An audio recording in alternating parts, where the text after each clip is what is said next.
આપણી આસપાસના દ્રવ્યો ચેપ્ટરમાં 9મા ધોરણમાં ઘન શું છે, પ્રવાહી શું છે, વાયુ શું છે સમજ્યા હતા. ઘન અવસ્થા શું છે, પ્રવાહી અવસ્થા શું છે, વાયુ અવસ્થા શું છે, બરાબર છે. તો આજના આ લેક્ચરમાં દ્રવ્યની એક અવસ્થામાંથી બીજા અવસ્થામાં કેવી રીતે ફેરફાર કરી શકાય એ વિશે સમજવાનું છે. હું તમને ઉદાહરણ આપું. ધારો કે ઘનમાંથી પ્રવાહી, પ્રવાહીમાંથી વાયુ લઈ લો બેટા બરફ. આને સીઝન છે, રૂ અફઝામાં નાખી પીવું પડે. આઈસ બરફ હવામાં ખુલ્લો રાખો, ગરમીમાં લઈને ઊભા રહી જાવ, હાથમાં ઠંડુ લાગશે પણ ધીમે ધીમે ધીમે ધીમે શું બની જશે, પ્રવાહી. પ્રવાહી એટલે શું બનશે, પાણી. હવે આ બરફના પાણીને તમે તપેલીમાં અને તપેલીને ગરમ કરો. તપેલીને ગરમ કરો એટલે પાણી બની જશે વરાળ. એટલે એક જ વસ્તુ સમજીને પાણી ત્રણ અવસ્થા, ઘન, પ્રવાહી અને વાયુ એકબીજામાં ફેરવાય. હા કે ના? પાછું વરાળ ઠંડુ કરો તો પાણી થઈ જાય. પાણી વાળું ઠંડુ કરો, ફ્રીજ કરો ફ્રીઝરમાં તો બરફ થઈ જાય. હા ના બોલો? હા. તો સમજી લો ઘનનું પ્રવાહી, પ્રવાહીનું વાયુ અવસ્થામાં રૂપાંતર કેવી રીતે થાય એ સમજવાનું છે. તો એક વસ્તુ યાદ રાખવાની કે દ્રવ્યની અવસ્થામાં ફેરફાર બે રીતે કરાય. કેટલી રીતે? બે રીતે. કેટલી રીતે? બે રીતે. એક બદલો તાપમાન, બીજું બદલો દબાણ. બરાબર? તાપમાનમાં ફેરફાર કરો છો તો તાપમાનમાં કેવી રીતે ફેરફાર થાય? તો આપણે યાદ કરો કે તાપમાન વધતા કણોની ગતિ ઊર્જા વધે છે.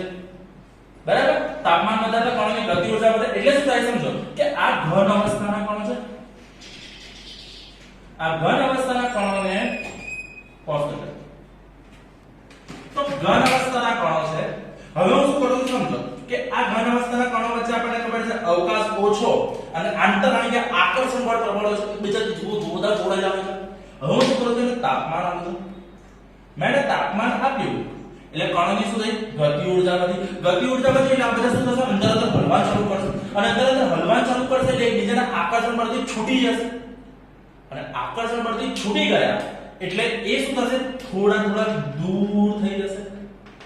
હા કે ના? એટલે જે બાંધેલા હતા, સમજો એક ડબ્બો બાંધેલો છે, હવે ડબ્બાને તમે હલાય કરો એટલે અંદરના કણો બધા છૂટા પડી ગયા અને એ છૂટા પડી ગયા એટલે એ બની ગયું પ્રવાહી. ચલો પ્રવાહીને ગરમ કરો. આપો મીણબત્તીની ગરમી મેળવતે એટલે ગરમી આપી તો આ જે પ્રવાહીના અણુ છે એ વધારે છૂટા થાય, વધારે ગતિ ઊર્જા છે. ગતિ ઊર્જા થશે એટલે શું થશે, જોરથી હલન કરશે એટલે એકબીજાની વધારે આકર્ષણ બળ તોડી અને બહુ જ છૂટા થઈ જશે અને આ રીતે બનશે વાયુ. તો સમજો ઘનનું તાપમાન વધારો પ્રવાહી, પ્રવાહીનું તાપમાન વધારો વાયુ. એવું કેમ થાય છે કે કણોની ગતિ ઊર્જા વધે છે. ગતિ ઊર્જા વધે છે એટલે કણો શું કરે છે, આકર્ષણ બળને ઉપરવટ જઈને એટલે કે આકર્ષણ બળને તોડી નાખે છે અને કણો થોડા છૂટા પડે છે. હવે નજીક નજીક છે, અવકાશ હતું તો ઘન, આકર્ષણ બળ તોડી છૂટા પડ્યા પ્રવાહી, આકર્ષણ બળ તોડી વધારે છૂટા પડ્યા તો વાયુ. આયુ વાયુ.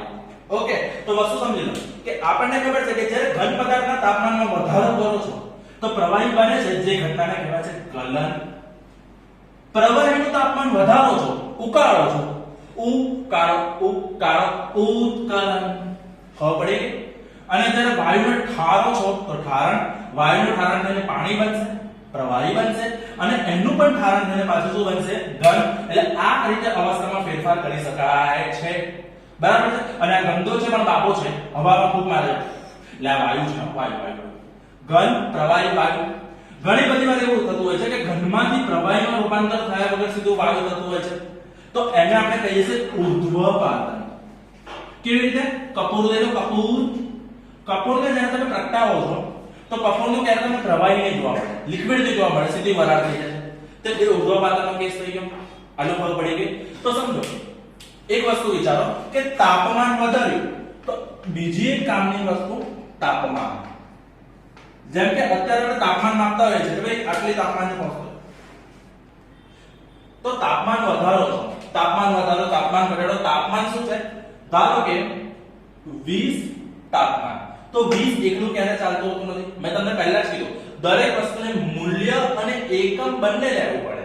તો તાપમાન નો તાપમાનનો એકમ હોય છે ડિગ્રી સેલ્સિયસ. તાપમાનના 3 એકમ છે બેટા. એક છે સેલ્સિયસ જેને ડિગ્રી સેલ્સિયસ પણ કહેવાતું હોય છે. બીજો છે કેલ્વિન, કેપિટલ કે, કેલ્વિન અને ફેરનહીટ જેને ડિગ્રી ફેરનહીટ પણ કહેતા હોય છે. બરાબર? હું આજના વિડિયોમાં તમને એકદમ બેઝિકમાં સેલ્સિયસ થી કેલ્વિન માં ફેરવતા શીખવાડીશ. સેલ્સિયસ થી કેલ્વિન માં સમજો. તમારે એક વસ્તુ યાદ રાખવાની છે કે જ્યારે પણ ડિગ્રી સેલ્સિયસ માંથી કેલ્વિન માં જવું હોય તો જે પણ તાપમાનનું મૂલ્ય છે 25 મતલબ 273 ઉમેરો. એનાથી ઊંધું કરો. તમારે કેલ્વિન માંથી સેલ્સિયસ માં આવવું છે તો 273 ને બાદ કરો, ઘટાડો. બરાબર? ઘટે તો જિંદગી ઘટે, બીજા 273 ઘટે, યાદ રાખવાનું. સમજો. ધારો કે એક પદાર્થનું તાપમાન 0 ડિગ્રી સેલ્સિયસ છે. તો હું કહું કે આ 0 ડિગ્રી સેલ્સિયસ ને તમે કેલ્વિન માં ફેરવો તો તમે શું કરશો? 0 ડિગ્રી સેલ્સિયસ પ્લસ 273. કેમ કે સેલ્સિયસ માંથી કેલ્વિન માં જવું હોય તો 273 ઉમેરો. તો 273 ઉમેરો એટલે આ થઈ ગયા 273 કેલ્વિન. ડન. હવે મને એવું કહ્યું કે 273 કેલ્વિન ને સેલ્સિયસ માં ફેરવો. 273 કેલ્વિન ને સેલ્સિયસ માં ફેરવો. તો કેલ્વિન માંથી સેલ્સિયસ માં જવું તો હું શું કરીશ? 273 બાદ કરીશ. એટલે ઓટોમેટિક થઈ ગયું 0 ડિગ્રી સેલ્સિયસ. જોઈ લો. એટલે 0 ડિગ્રી સેલ્સિયસ ના કેલ્વિન 273 અને 273 ના કેલ્વિન 0 ડિગ્રી સેલ્સિયસ. ખબર પડી ગઈ આટલી વસ્તુ? હા કે ના? ચલો. તો કેટલા ઉદાહરણ આપી દો એટલે તમને સહેલું પડી જાય. પ્રેક્ટિસ. 25 degree Celsius. આપણને એવું કીધું છે કે સેલ્સિયસ માંથી કેલ્વિન માં ફેરવો. પહેલું આપ્યું 25 ડિગ્રી સેલ્સિયસ. સેલ્સિયસ માંથી કેલ્વિન માં જવા માટે તમે 273 ઉમેરી રહ્યા છો. 273 પ્લસ કરશો. સેલ્સિયસ માંથી શેકવા માટે 273 યાદ રાખવાનું. શું યાદ રાખવાનું? શેકવા 273. શેક 273 ઉમેરો. શેકવા માટે 273 વધારો. બરાબર છે? શેક એટલે સેલ્સિયસ, ક એટલે કેલ્વિન. ચલો 5 ને 3 8, 7 ને 2 9, અહીંયા મીંડું 0 + 2 0 એટલે આ થઈ ગયું 298 કેલ્વિન. ખબર પડી ગઈ? ચલો બીજું 200 ડિગ્રી સેલ્સિયસ. કેલ્વિન માં જવાબ 273 ઉમેરો. 3 7 4 473 કેલ્વિન. ચલો ઉતાવળે -173 ડિગ્રી સેલ્સિયસ વત્તા 273 કેલ્વિન માં જવા માટે હવે બાદબાકી કરવાની. એકમાં સરવાળો છે, એકમાં બાદબાકી છે, બંને વિરોધી છે એટલે બાદબાકી. 3 માંથી 3 જાય 0, 7 માંથી 7 જાય 0, 2 માંથી 1 જાય તો 1. કેમ? +2 -1 મોટાની નિશાની 2 વચ્ચે બાદબાકી એટલે +100 કેલ્વિન. બરાબર? ચોથું, ચાલો થોડી જગ્યા કર. Thank you. ચોથામાં આપણને એવું કીધું છે 30 ડિગ્રી સેલ્સિયસ. સેલ્સિયસ માંથી શેમાં જવું છે? ચલો કેલ્વિન માં જવાબ 273 ઉમેરો. 273 3 7 ને 3 10 મીંડું વધી પડી 2 ને 3 303 કેલ્વિન. 303 ચલો પાંચમું કઈ ગયું? પાંચમું -200 ડિગ્રી સેલ્સિયસ એટલે -200 ડિગ્રી સેલ્સિયસ પ્લસ 273. ચલો એટલે 273 માંથી 200 બાદ કરી રહ્યા છો. 273 માંથી 200 બાદ કરો છો, સીધો જવાબ છે 73 કેલ્વિન. બરાબર છે? છઠ્ઠો કેટલા અહીંયા 27 ડિગ્રી સેલ્સિયસ. મારે હજી કેલ્વિન માં જવું છે. 273 ઉમેર્યા. ચલો 7 ને 3 10 વધી પડી 1, 7 ને 9 ને 10 વધી પડી 1, 2 ને 3 300 કેલ્વિન. બરાબર છે? તો સિમ્પલ વસ્તુ છે. સેલ્સિયસ માંથી કેલ્વિન માં જવા માટે જે પણ આંકડો છે એમાં 273 ઉમેરવાનો છે. હા કે ના? 400 કેલ્વિન. હવે મને કેલ્વિન માંથી સેલ્સિયસ માં જાવ. ધ્યાન રાખજો કેલ્વિન માંથી સેલ્સિયસ માં જવા માટે 273 બાદ કરવાના છે. કેલ્વિન માંથી સેલ્સિયસ જવા 273 બાદ કરવાના છે. સમજો. 400 કેલ્વિન આપ્યો આપણને -273. ચલો 7 ને 3 10 બરાબર છે?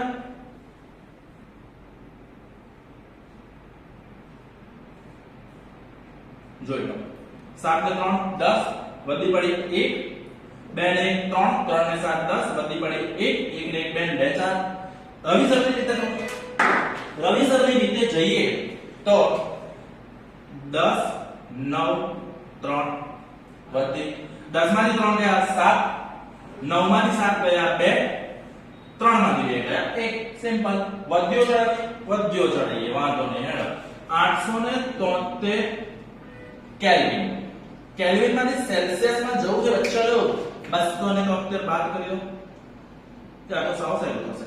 જો 3 માંથી 3 ગયા 0, 7 માંથી 7 ગયા 0, 8 માંથી 2 ગયા 6, 600 ડિગ્રી સેલ્સિયસ. આ કયા વસ્તુ સમજો.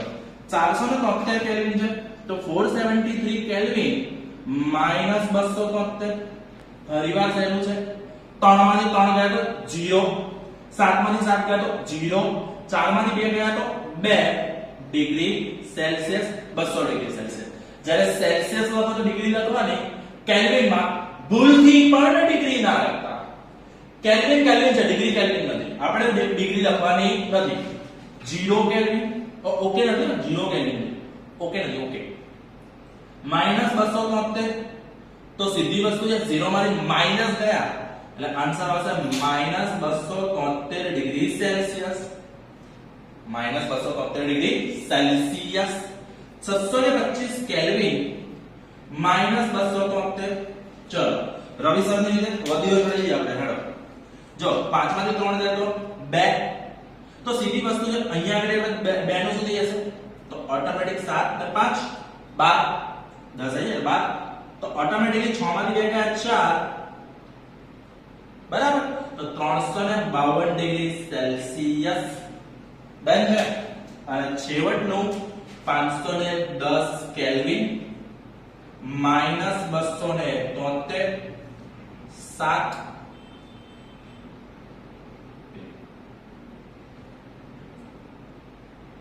3 આવે.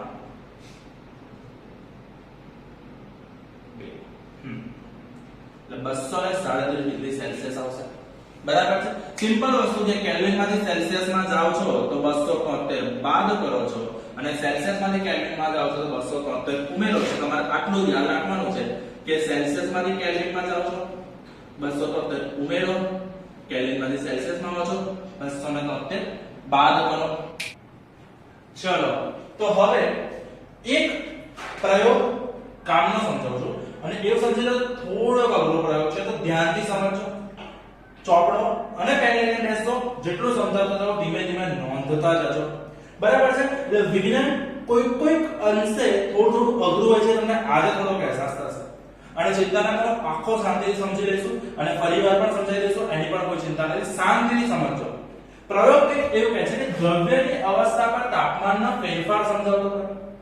દ્રવ્યની અવસ્થા પર તાપમાનનો ફેરફાર આગળ એટલે સમજાવ્યું ના કે ઘન ગરમ થઈને પ્રવાહી બને છે, પ્રવાહી ગરમ થઈને વાયુ બને છે. તમે સિમ્પલ વસ્તુ છે, લોખંડ એટલે લોખંડને ગરમ કરો છો, લોખંડ પીગળી જાય, પીગળી લોખંડ બને છે, પ્રવાહી મેલ્ટેડ.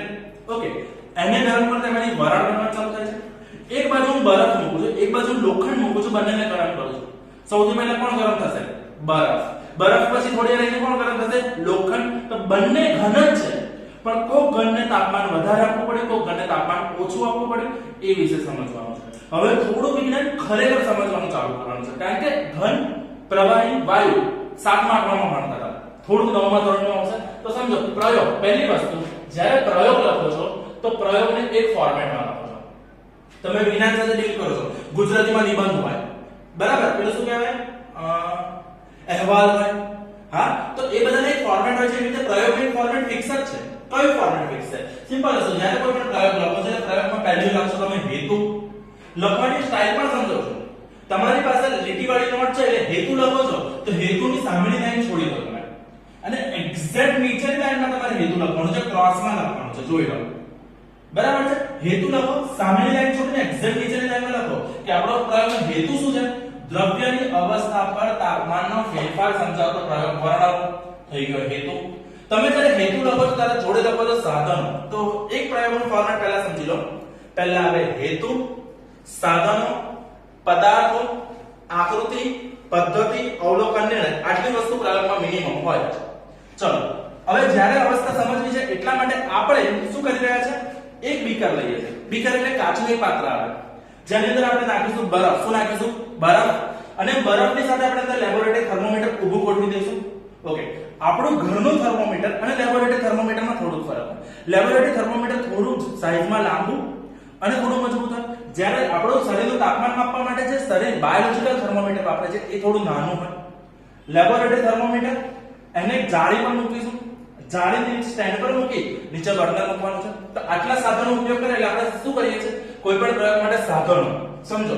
તમે ધારો કે પનીર ભુરજી બનાવો છો તો એમાં પહેલા સાધનો લખી રાખો, 1 ટેબલસ્પૂન મીઠું, પનીરના આટલા ટુકડા, આટલી સબ્જી, એવું એવી રીતે આપણા સાધનો કયા છે, સ્ટેન્ડ, જાળી, બીકર, બધું આકૃતિમાં સમજતા જશો તમે. લેબોરેટરી થર્મોમીટર, બર્નર અને ઘડિયાળ. ઘડિયાળ કેમ છે સમજો. પદાર્થ સમજો, આ બધી વસ્તુ કેવી છે કે તમે ધોઈને વાપરી શકો છો. જે વસ્તુ તમે ધોઈને વાપરી શકો છો, સાફ કરીને ફરીવાર વાપરી શકો છો, રીયુઝ કરી શકો છો, એને સાધનોની કેટેગરીમાં મૂકો. તો જે વસ્તુને તમે રીયુઝ નથી કરી શકતા, જે વસ્તુ તમારે નવી વાપરવી પડે છે, એને પદાર્થમાં મૂકો. બરફ, એવું નહીં કે એક પ્રયોગમાં બરફ આપણે બીજી વાર ધોઈને વાપરીશું, એટલી બધી કંજૂસાઈ સારી નહીં હોય. તો પદાર્થોમાં લઈએ બરફ. ઓકે, આકૃતિ તમારે આકૃતિ અહીંયા દોરવાની છે, પણ આકૃતિ ખબર પડે એટલા માટે ક્યાં દોરી છે, સહેજ મોટી દોરી છે. પદ્ધતિ સમજી લો, એક બીકરમાં થોડો બરફ લઈ લેબોરેટરી થર્મોમીટરમાં મૂકો અને સમય નોંધો. તેને જાળી અને સ્ટેન્ડ પર મૂકી બર્નર વડે ગરમ કરો અને અવસ્થાની ફેરફાર સમય સાથેનો અંદાજો હવે ધ્યાન આપજો. આ લેખિત હતું જેની પીડીએફ હું તમને મોકલી દેવાનો છું, પણ હવે સમજો. સૌથી પહેલા ધારો કે મેં બીકર લીધું, બીકરમાં બરફ લીધું, થર્મોમીટર મૂક્યું, 0 ડિગ્રી, થર્મોમીટરનું તાપમાન એ વખતે બતાવ્યું -20 ડિગ્રી સેલ્સિયસ, અને ઘડિયાળમાં જોયું તો ઘડિયાળમાં વાગ્યા હતા 10. ઘડિયાળમાં કેટલા વાગ્યા હતા 10. હવે મેં શું કર્યું, બર્નર વડે ગરમી આપવાનું ચાલુ કર્યું. હવે ગરમી આપીશ એટલે સમજી લો આ ઘન અવસ્થામાં છે. બરફ જે છે એ બરફ સૌથી પહેલા ઘન અવસ્થામાં છે. હવે જેવી ગરમી આપું છું એટલે પ્રવાહી અવસ્થામાં રૂપાંતર થશે પાણીમાં. હા કે ના? તો પહેલા સમજી લો કે બરફનું તાપમાન પહેલા -20 ડિગ્રી સેલ્સિયસ હતું, થર્મોમીટરમાં બતાવતો તો -20 ડિગ્રી સેલ્સિયસ, બરાબર. 10 વાગે જેમ જેમ ગરમી આવી 10:15 સુધીમાં તાપમાન થર્મોમીટરમાં થઈ ગયું 0 ડિગ્રી સેલ્સિયસ, બરાબર. હવે 0 ડિગ્રી સેલ્સિયસે બરફે પીગળવાનું શરૂ કર્યું. સમજો, -20 ડિગ્રી સેલ્સિયસ થી 0 ડિગ્રી સેલ્સિયસ સુધી બરફ ઓગળતો નહોતો, ખાલી થર્મોમીટરનું તાપમાન વધતું હતું સમય સાથે. હવે શું થયું, 0 ડિગ્રી સેલ્સિયસ થર્મોમીટરમાં પહોંચ્યો ને પછી સમય ગયો ને તો પણ તાપમાન એનું એ જ રહ્યું. ફરીવાર સમજો, થર્મોમીટર બીકરમાં છે, 10:15 થઈ ગયા છે, 0 ડિગ્રી સેલ્સિયસ તાપમાન છે, અને તો જેમ સમય જાય 10:15 થયા, 10:20 થઈ, 10:25 થઈ, બી થર્મોમીટરમાં તાપમાન 0 ડિગ્રી સેલ્સિયસ જ છે, પણ સ્ટેન્ડમાં બર્નરમાંથી ગરમી તો ચાલુ છે. સમજો, બર્નરમાંથી ગરમી ચાલુ છે તો પણ 10 ને 25 સુધી તાપમાન તો 0 ડિગ્રી સેલ્સિયસ જ રહ્યું. પછી શું થયું, 10 ને 25 પછી ધીમે ધીમે 0 ડિગ્રી સેલ્સિયસ તાપમાને બરફ સંપૂર્ણ પીગળી ગયો. 10 ને 25 બરફ સંપૂર્ણ પીગળી ગયો અને 10 ને 30 સુધી તાપમાન પહોંચ્યું 100 ડિગ્રી સેલ્સિયસ. સમજો કેટલું પહોંચ્યું, 100 ડિગ્રી સેલ્સિયસ 5 મિનિટ રહીને, અને 10:30 પછી તાપમાન પાછું અચળ થઈ ગયું. સમજો છો, ધ્યાન આપજો. તો સૌથી પહેલા એક વસ્તુ સમજો, 0 ડિગ્રી સેલ્સિયસ 20 ડિગ્રી થી 0 ડિગ્રી સેલ્સિયસમાં તાપમાનમાં વધારો ન થાય. 0 ડિગ્રી સેલ્સિયસે કેટલોક ટાઈમ સુધી એ તાપમાનનો ફેરફાર નોંધાયો નહીં, પાછું 0 થી 100 નો નોંધાયો, અને પાછો કેટલાક સમય તાપમાનનો ફેરફાર નોંધાયો નહીં. સમજો, સૌથી પહેલા અહીંયા આગળ ઘન અવસ્થા હતી. કેટલા વાગે, 10 ને 15 AM, 10:15 વાગે. એટલે જ્યારે 10 થી 10:15 થઈ 15 મિનિટ સુધી ઘન અવસ્થામાં જ રહ્યો. પછી શું થયું, 10:15 થી 10:25 થઈ, ત્યારે આ 5 મિનિટમાં તાપમાન ના વધ્યું પણ બરફ ઓગળ્યો. એટલે 10 ને 25 બીકરમાં જે પણ હશે બધું બની જશે પાણી. બીકરમાં શું બની ગયું બેટા, પાણી. આનું ભાવ પડી ગયું. પછી શું થયું, 10 ને 25 થી 10 ને 30 સુધી તાપમાન વધ્યું પણ હતું 10 ને 30 તો પ્રવાહી છે. એટલે જ્યારે 10:30 નોંધ્યું ત્યારે પ્રવાહી હતું, બરાબર. અને પછી હજી પણ તાપમાન હું કન્ટીન્યુઅસ બર્નર ચાલુ રાખ્યું છે, બની ગયું શું, એ વરાળ. શું બની ગયું, એ વરાળ. અને આ રીતે અવસ્થામાં ફેરફાર આવે. સમજો, તો આજે આમાં એક વસ્તુ સમજી લો, આજે 0 ડિગ્રી સેલ્સિયસ છે ને એને કહેવાય ગલન બિંદુ.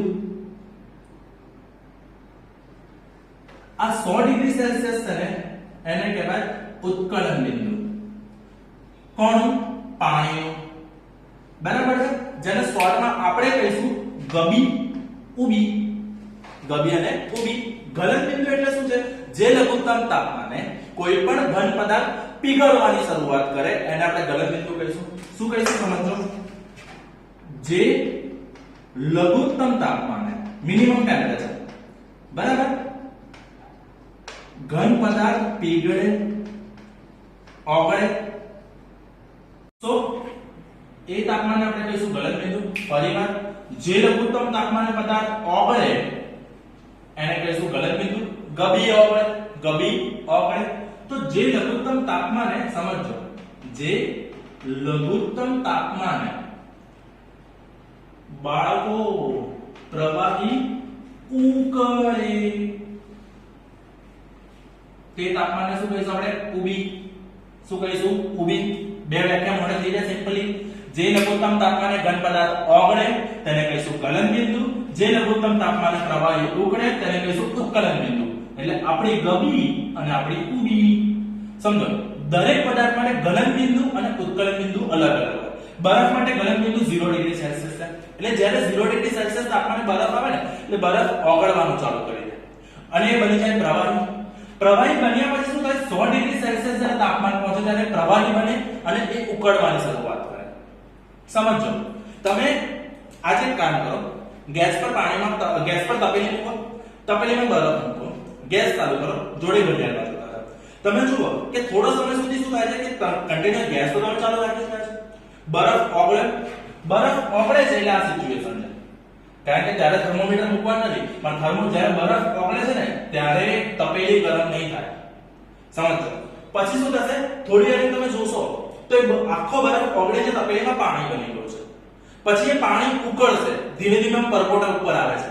હા કે ના? તમે જોશો ને પાણી ઉકળે છે ને અહીંયા નીચેથી ઉપર પરપોટા છે, બરાબર છે, અને એ ધીમે ધીમે ઉકળવાની શરૂઆત કરે છે. તો વસ્તુ સમજી લેજો કે જ્યારે કોઈ પણ પદાર્થ તાપમાન બદલે એટલે જ્યારે કોઈ પણ પદાર્થ અવસ્થા બદલે ત્યારે તેમાં તાપમાનનો ફેરફાર નથી દેખાતો. એટલે કે ઉષ્મા ગાયબ થઈ ગઈ છે. સમજો, હવે ધ્યાન કરો. હું શું કરી રહ્યો છું? 0 ડિગ્રી સેલ્સિયસ તાપમાને 10 ને 15 વાગે, 10:15 વાગે ગરમી તો ચાલુ જ છે. 10 ને 25 સુધી ગરમી તો ચાલુ જ છે. તો 10 ને 15 થી 10 ને 25 વચ્ચેની ગરમી ગઈ ક્યાં? સવાલ એ છે. કારણ કે સમજો, અહીંયા આગળ ગરમી આપી તો એ તાપમાનનો વધારો થર્મોમીટરમાં નોંધાયો. પણ અહીંયા આગળ જ્યારે ગરમી આપો છો તો થર્મોમીટરમાં તાપમાનનો વધારો દેખાતો નથી. તો એ ગઈ ક્યાં? ગાયબ થઈ ગઈ. શું થઈ ગઈ? ગાયબ થઈ ગઈ ને. એ ગાયબ થયેલી ઉષ્મા જેને કહેવાય ગુપ્ત ઉષ્મા. શું કહેવાય? ગુપ્ત ઉષ્મા. અને એ ગાયબ થયેલી ઉષ્મા શું કરે છે? બરફને ઓગાળે છે. ઘનમાંથી પ્રવાહિત થવું એટલે ઓગળવું. એ બરફને ઓગાળે છે અને બરફને ઓગાળે છે એટલે એને કહેવાય ગલન ગુપ્ત ઉષ્મા. એને શું કહેવાય? ગલન ગુપ્ત ઉષ્મા. તો સમજી લો કે જે ઉષ્મા ઘન પદાર્થને પ્રવાહીમાં રૂપાંતર કરવા માટે વપરાય, જે ઉષ્મા ઘન પદાર્થને પ્રવાહીમાં રૂપાંતર કરવા માટે વપરાય તેને કહેવાય ગલન ગુપ્ત ઉષ્મા. એક્ચ્યુઅલી વ્યાખ્યા એવી છે કે આપેલા તાપમાને, આપેલા દબાણે 1 કિલોગ્રામ ઘન પદાર્થને પ્રવાહી સ્વરૂપમાં રૂપાંતર કરવા માટે આપવી પડતી ઉષ્મા એટલે ગલન ગુપ્ત ઉષ્મા. શોર્ટમાં તો ગગુ ઉષ્મા. ગગુ. ચલો ધ્યાન આપો. તો શું બોલવાનું? આપેલા તાપમાને, આપેલા દબાણે. શું? આપેલા તાપમાને, આપેલા દબાણે. કેટલું લેવાનું? 1 કિલોગ્રામ. 1 કિલોગ્રામ ઘન પદાર્થને ઓગાળવા માટે, સંપૂર્ણપણે ઓગાળવા માટે આપવી પડતી ઉષ્મા ગલન ગુપ્ત ઉષ્મા. આપવી પડતી ઉષ્મા ગલન ગુપ્ત ઉષ્મા. તો પ્રવાહી માટે પણ એવું થઈ જાય. પ્રવાહી માટે શું થઈ જાય સમજો કે પ્રવાહીમાંથી વાયુમાં સંપૂર્ણ રૂપાંતર થાય એ વખતે ઉષ્માનો વધારો દેખાતો નથી. ઉષ્માનો વધારો તાપમાનમાં, તમે સિમ્પલ વસ્તુ છે કે તમે ઊર્જા આપી રહ્યા છો પણ દેખાતી નથી થર્મોમીટરમાં. તો ગાયબ ક્યાં થઈ ગઈ? વિજ્ઞાન જાદુને માનતું નથી. એટલે આ જાદુ નથી, આ ઉષ્મા છે ગુપ્ત ઉષ્મા. પણ હવેની જે ગુપ્ત ઉષ્મા છે એ ઉકાળવા માટે વપરાય છે. એટલે આને કહેવાય ઉત્કલન ગુપ્ત ઉષ્મા, ઉગુ ઉષ્મા. બરાબર? તો શું? જે આપેલા તાપમાને, આપેલા દબાણે 1 કિલોગ્રામ પ્રવાહીને ઉકાળવા માટે આપવી પડતી ઉષ્મા એટલે ઉત્કલન ગુપ્ત ઉષ્મા. હું ચારે ચાર વ્યાખ્યા મોકલી દઈશ, ચિંતા ના કરશો, હું બેઠો છું. ફરીવાર આપણે 4 ટર્મમાં સમજવાની છે. એક છે ગલન બિંદુ, ઉત્કલન બિંદુ, ગલન ગુપ્ત ઉષ્મા, ઉત્કલન ગુપ્ત ઉષ્મા. બરાબર છે, આટલું સમજી લેજો. બરાબર, તો સમજી લો જે લઘુત્તમ તાપમાને ઘન પદાર્થ ઓગળે એ ઉષ્માને કહેવાય ગલન બિંદુ, અને જે ઉષ્મા ઓગાળવા માટે વપરાય એને કહેવાય ગલનગુપ્ત ઉષ્મા.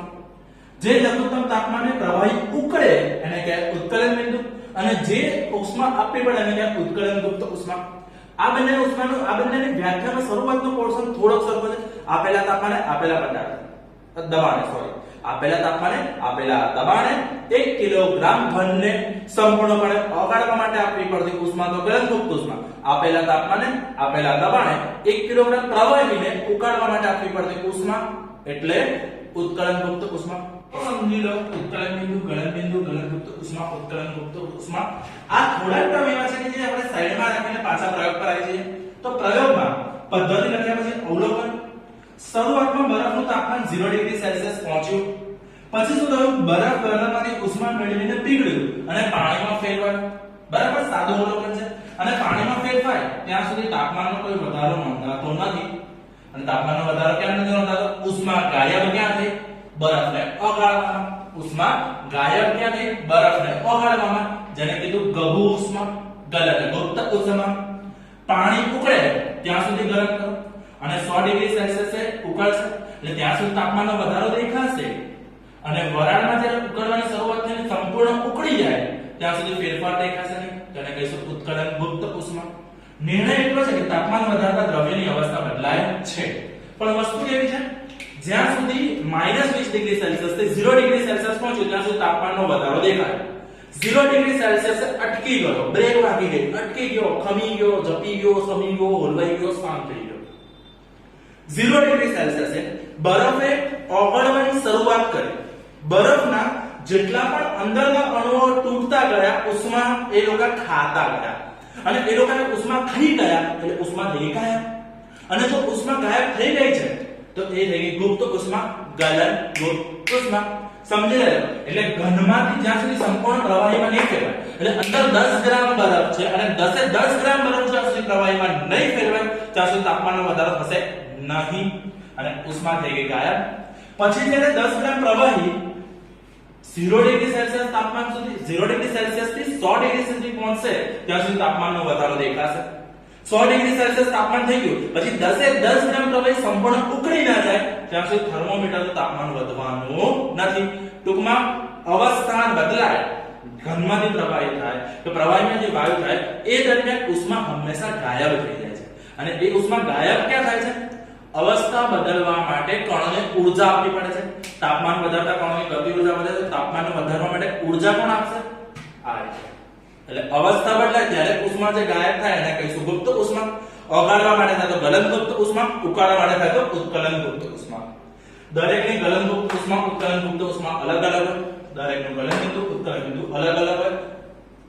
તો આજે આટલું સમજી લો કે ગલન બિંદુ શું છે, ઉત્કલન બિંદુ શું છે, ગલનગુપ્ત ઉષ્મા શું છે, ઉત્કલનગુપ્ત ઉષ્મા શું છે એ સમજવાનું છે. જે લઘુત્તમ તાપમાને ઘન પદાર્થ ઓગળે ગલન બિંદુ, જે લઘુત્તમ તાપમાને પ્રવાહી ઉકળે ઉત્કલન બિંદુ. સમજી લો આપેલા તાપમાને આપેલા દબાણે 1 કિલોગ્રામ ઘન પદાર્થને સંપૂર્ણપણે ઓગાળવા માટે આપવી પડતી ઉષ્મા ગલનગુપ્ત ઉષ્મા. જે તાપમાને જે દબાણે 1 કિલોગ્રામ પ્રવાહીને ઉકાળવા માટે આપવી પડતી ઉષ્મા ઉત્કલનગુપ્ત ઉષ્મા. અને આ રીતે અવસ્થાઓની અંદર ફેરફાર થઈ શકે છે. તો આજે દ્રવ્યની અવસ્થામાં કઈ રીતે ફેરફાર થાય એની પીડીએફ મોકલીશ. એ પીડીએફ હોમવર્કમાં લખવાની છે અને એમાંથી ક્વેશ્ચન આન્સર લખવાના છે. Thank you.